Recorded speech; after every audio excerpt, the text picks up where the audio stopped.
Now, what we did do was made a 5/8 version of this exact same style. And you don't I mean, we didn't have to. There's another version that has the thumb bars that screw in. I just don't like it. It's more clanky, whatever. This is slicker. But we did do a 5/8 version of this for guys that do like a little bit of rise. And here's my take on all this rise, right? Is, it's gotten to be extreme over, a course of however many years since Unity came out with their original one.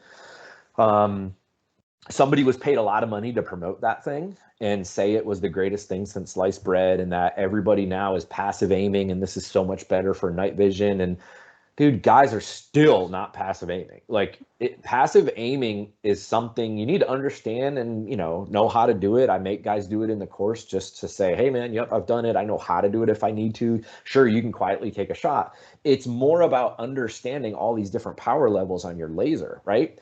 Yes, you may be going up an adversary that has night vision, but you shouldn't be on dual high in an area that's got all kinds of stuff in the atmosphere, so that when you do turn your laser on, it looks like you got a lightsaber all the way from your gun to the target. You're a dumbass. Like, go to low power then. You mean like moisture in the air? Yeah, moisture, okay. Like dust particles. Like, I've been on certain ranges where once we start shooting and the dust kicks up, dude, there's particles in the air, and you could see all the little dust particles now flying around your laser, and you immediately then have to dim your power down.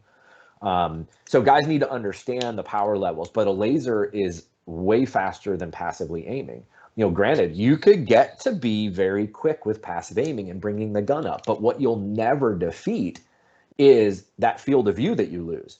You're now looking through a toilet paper tube and another toilet paper tube inside of whatever space CQB it is, and you've lost all your field of view. I mean, you have tunnel vision right there to be able to make that engagement, ensure that target drops, and then come off the gun. Where when you just, ID your threat, engage the laser, and you're shouldered the same, but you're not looking through anything, you're looking over the gun, you have all your field of view still, you make your engagement, and you continue to scan, right? Versus having to come in here, find your dot, engage, and then come off the gun to be able to look.